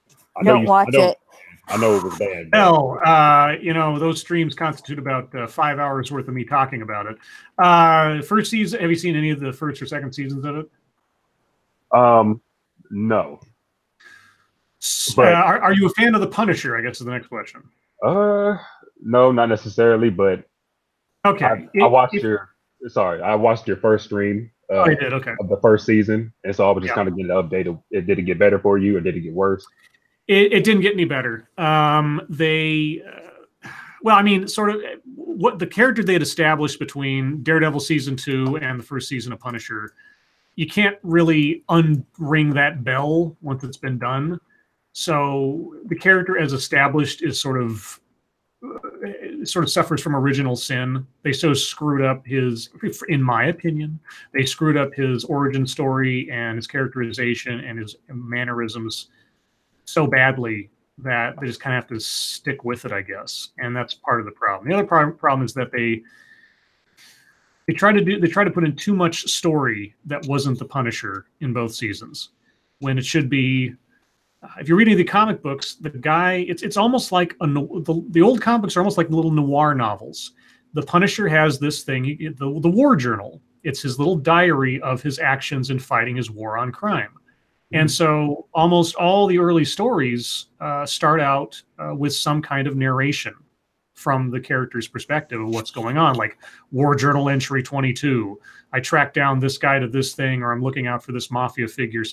And it's a very convenient and very in-character narrative device they could have been using to make episodic, one-off little Punisher adventures that sure maybe had a connecting arc for the season, but we're not trying to do this grand vista Game of Thrones super story like they always seem to want to do with these Netflix shows. Right. There's a reason why shows like Arrow and The Flash and Lucifer and these shows they have an ongoing, storyline behind the scenes with the characters, but each episode has its own little story. It's episodic. They somehow Netflix, except for Daredevil season 1, which kind of rode that line really well, none of the other series seems to have learned the lesson that you have to treat each episode like its own issue of a comic book. That's how I would do it anyway. Where you have characters that have ongoing relationships and struggles, of course, but the episode or maybe 2 episodes cover one isolated story into the adventures of that character. And so they didn't do that with the Punisher. Now, if you're not a Punisher fan, I've said this from the first season, I didn't really mention it in my second season review. If you don't know anything about the Punisher and you don't care, the shows aren't bad from that perspective. I mean, there's some narrative slowdowns in places, and there's still some problems with sort of the storytelling aspect, but you'd probably enjoy it a lot more if you're not a Punisher fan, because you won't know what the difference is. I can't look at it any other way because I'm such a Punisher fan, and I have to take it like, well, this is supposed to represent the Punisher. It clearly does not represent the Punisher in so many fundamental ways. So, short version, long story short, too late. Season 2 sucked. Okay. I don't know why you thought it would get better with the next season. Well, so I try to come at each of these, just like with a comic book run, where you have a writer and an artist that do a comic book for a while, and then they have to change hands. A writer could do a run on a comic book that's really poor, right? And then the next writer to come in could do an epic series, like a Chris Claremont doing X-Men. Tells these epic tales that are still relevant today. They're still making movies of. And then you get some no-name author in, for a run of 7 issues later on that tells a forgettable story. To me, what's important is that the character is there and the possibility that a new writer or new team could come in and take it in a different direction or improve upon it. Unfortunately, the same team that did season 1 did season 2. So there was not much of a change. So I have to watch them, so I can say that I watched it and I'm not just making a judgment without having known what it's about, and B, because I'm a cynic, and cynicism requires hope. That's what makes you a cynic, is that you remember when things were good, you want them to return to that, but they never do, and that's why you become cynical. So go ahead. I was going to say, so that's why I watch these shows, even though I know they're going to be bad, or I have a sneaking suspicion they're going to be awful, is because you never know. There could be a diamond in that rough. Well, and that's basically how I feel about the current state of The Walking Dead. I mean, because I'm a fan of both the comic and the show, but of course, the previous 2 seasons have not been that great, especially when it comes to adapting some of the source material. They've made some huge deviations, but then in the current season, it's like they're trying to get back on board with some of these adaptations, but considering the fact that they've killed off some vital characters, it just doesn't work with the characters that they're using the dead character story arcs for. Yeah, most shows should realize plan 4 seasons, because a lot of these shows, like Penny Dreadful. Okay, now Penny Dreadful, that first season is amazing. The setting, the characters, the setup, the acting, whole 9 yards, and you're just like, wow, this is great. I can't wait to watch season 2. And then you watch season 2, and you kind of get the idea they didn't know where they were going to take this after season 1, did they? Because Yeah, it sure you seems like they're scrambling. And then by season 3, you're like, they had a great idea for 1 season's worth of television. And this is why I appreciate a show like The Shield, because for crying out loud, there are things set up in the first episode of The Shield that pay off 7 seasons later in the last episode. Yeah. They plan this stuff out, and you have these guys sitting in a room going like, remember when this guy said this thing back in, episode 7 or whatever of season 2? What if that was referring to this? And then they write a whole story about it in season 7. And it's so people that watch the show, you see this evolving world where everything's interconnected, everything matters, and no episode is unimportant. And so you have a vision, you have a plan. A lot of these shows, they seem to have a vision that covers an excellent first season, like Penny Dreadful or Carnival, or what was I just had it on the tip of my tongue and now it disappeared. But anyway, and then it's like they had a great idea, but then they didn't know where to go. Stranger Things. The first season of Stranger Things, great. Season 2 of Stranger Things, what the fuck were you thinking? What are you doing? They were thinking of strange things. Yeah, this is why if you're going to do something like this, even if you don't think you're going to get a second season, you still write like it. Yes, exactly. Plot out 2 seasons worth that makes that you're as passionate about the second set of stories as you are the first, and you'll be better off. And then you can sort of leapfrog as you go, because by the time you're filming season 2, you can be working on how does this all make into a season 3, and then stop at 4. Don't go past 4 seasons with any show, because by that point you have lost the plot. The only thing that can go that much further is a procedural like Law and Order or SVU, where each episode is its own little thing and you can just kind of evolve from there. But if you're doing like some big arc like X-Files or Walking Dead, call it at 4, call it good, and just make money off the residuals for the rest of your life. Just stop. I'd like to get a paycheck from those shows on Nick at Night. They're running. Those people are still getting paychecks if they got the right contract. Mm-hmm, right. Prospero, why are you clucking at me? I completely agree. It's funny because it just makes me think back to Game of Thrones, that they're ending this current year, they're ending with season 8. And as someone who's been watching the show for quite some time, season 7 was kind of a clusterfuck, and it wasn't that great compared to the previous seasons. And I just think back to like, well, this is why I'm really glad that the show is ending at season 8, because at least they can still be on top when they end, as opposed to just to obscurity, which I think is where The Walking Dead is going.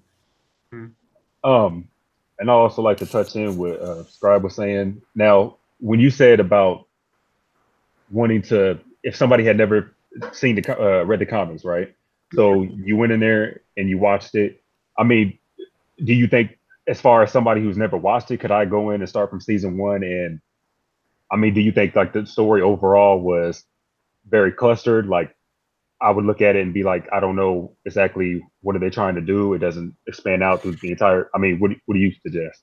No, so season 1 taken, and again, I can't come at it like completely blank of my knowledge of the characters and everything, but the way they lay out the stories in season 1, they weren't bad per se.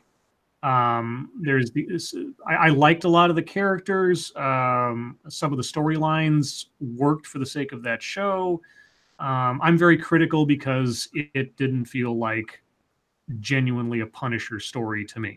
But if you're coming into it, you don't have any expectations otherwise, you're probably going to enjoy season 1 quite a bit, honestly. And season 2, maybe, but I think even somebody who had enjoyed season 1 might be a little about season 2, a little bit more neutral about it. Drink before you watch.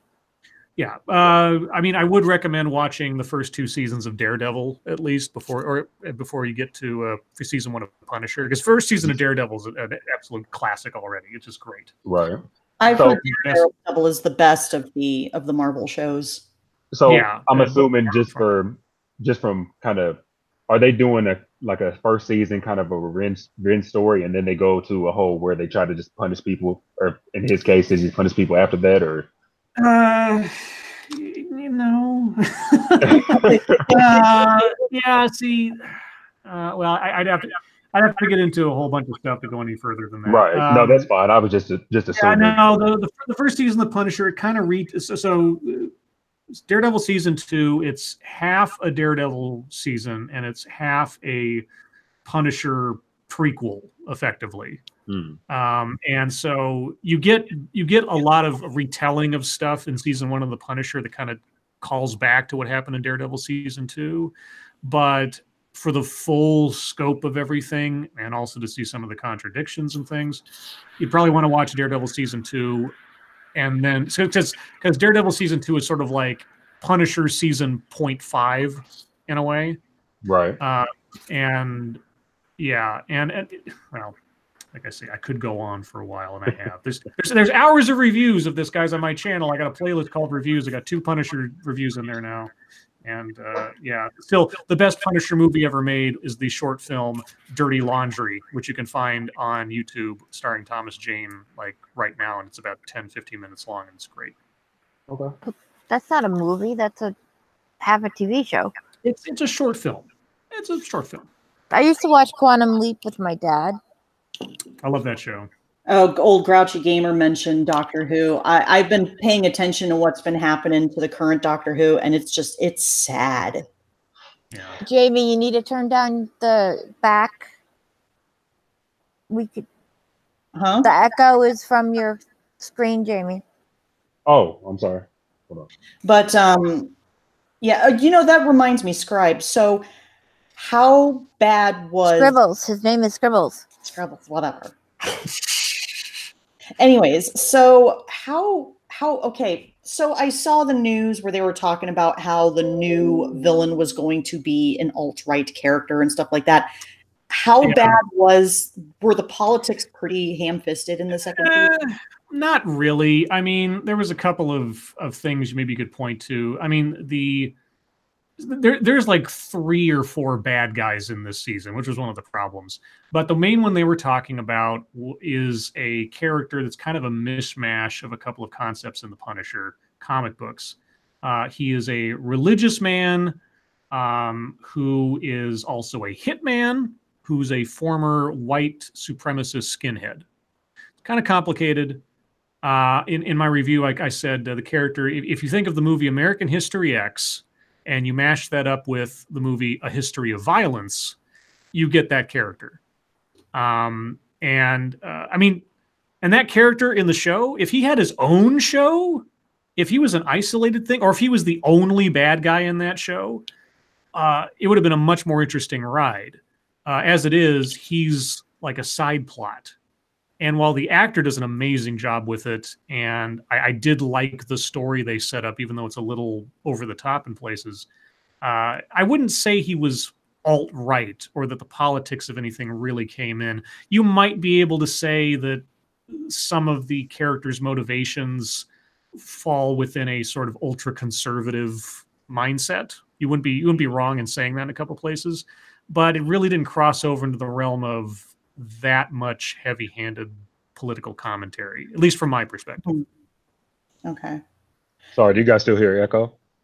Nope, it's gone. Okay. No, it's not. Since we're getting close to the top of the hour, Wait. I have to tell Prospero her name. Yeah, I can still hear an echo. I think it's you. It might be. It's not RJ on the phone with me this time, though. Prospero, you can be Dr. Crusher. Oh God, I'm sorry, Prospero. I couldn't even think of any side. Like, you're the mother hen. I don't know. Like, I have a Lord name for you, Lindsay, before we sign off. Okay. Wait, I have to tell you your name for this though. Oh, okay. And I like to interrupt. No, I forgot it. Oh no. So either whatever one Nighthawk is, you're either Geordie or Worf.